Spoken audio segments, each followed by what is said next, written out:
Welcome to Table for 92. Element number 10, neon. It's number 10 because it has exactly 10 protons within its nucleus. For neon, we're cooking up buffalo wings in honor of bar foods where neon lights reign supreme.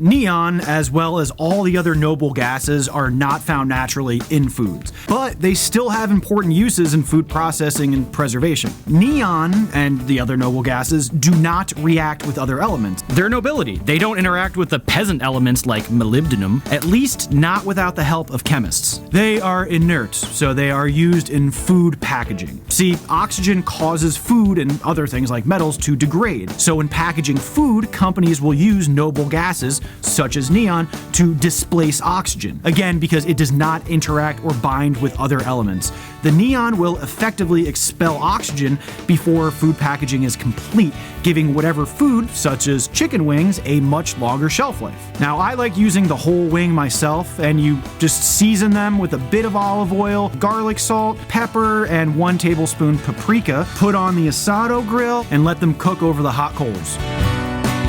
The first noble gas discovered was helium, and that was only discovered in 1868, but it wasn't until 1895 that it was first isolated by the famed Scottish chemist Sir William Ramsay. Maybe he's related to Gordon Ramsay. They're both Scotsmen. But Sir William Ramsay had also discovered the noble gas argon in 1894. I don't think Gordon Ramsay ever discovered any elements.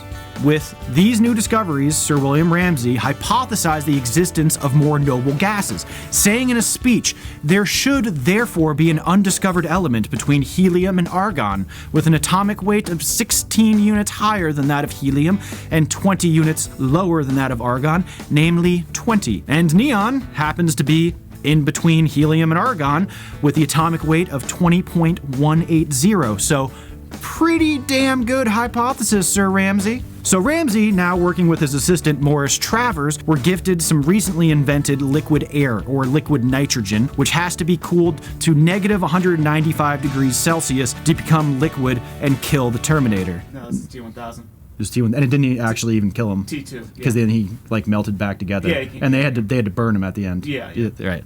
Yeah. And then Arnold Schwarzenegger was like, I don't want to be a Terminator anymore, and then he jumped in. Until he did. Yeah. And then they came back in the next movie. Yeah. All right, so all great scientists like to have fun with their experiments. Now, Morris Travers and Sir William Ramsay, when they got this liquid nitrogen, they just started freezing random stuff in their lab, but eventually they got to work, and they evaporated all the nitrogen and oxygen from the liquid air. And with the tiny bit of air that was left, they analyzed it under a prism, and noticed there was a line of argon left, but also a new line representing a new gas. But that new gas wasn't neon, because it was heavier than argon. So they had discovered a new element, just not the one that they were looking for. They named the new element krypton and went back to work, realizing they had kind of performed the experiment backwards and were trapping the heavier gases. To find that hypothesized gas between helium and argon, instead of evaporating the liquid air, they cooled some liquid air themselves and collected the first gas that came off, therefore getting that lighter gas that they were looking for. They again put this new gas under a prism and got a beautiful spectrum of violet, red, and green. The best part about this story I just love is that Ramsay's young son, Willie, came into the lab to witness this new gas and said, "What are you going to call it?" "I would call it novum." Novum, Latin meaning new. Sir Ramsay thought it was a good idea, but he liked the Greek version better.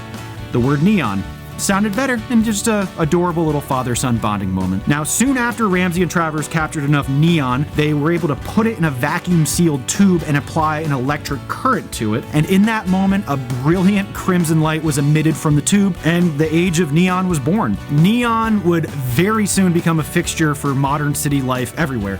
In Paris in 1912, the first ever neon advertising sign was put in place, and of all things, it was a barber shop with the words Palais Coiffeur. Yeah. And when the first neon lights were put up in a hotel sign in Missoula, Montana in 1928, people from like 11 miles away saw the light and thought that the city was on fire and called the fire department, but the firemen had to explain that the Florence Hotel had just acquired neon lights. We refer to all fluorescent lights as neon lights, but in reality, to get different colors, you use different noble gases. With argon, you get a violet color, xenon, you get a light blue, krypton is a kind of like silvery color, and of course neon, brilliant crimson light. And in honor of bar lights everywhere, we're making nice buffalo sauce recipe I got from my best friend Wes's dad, who grew up in Buffalo, New York during the 60s and 70s when buffalo wings were being invented. And it's super easy and just absolutely delicious. So to make the wing sauce, you saute a quarter stick of butter with a little bit of oil just so the butter doesn't burn. Throw in a handful of minced garlic. You cook that until the garlic becomes aromatic, and then remove from the heat. Add 2 cups of Frank's Red Hot and combine together. I put that stuff on everything.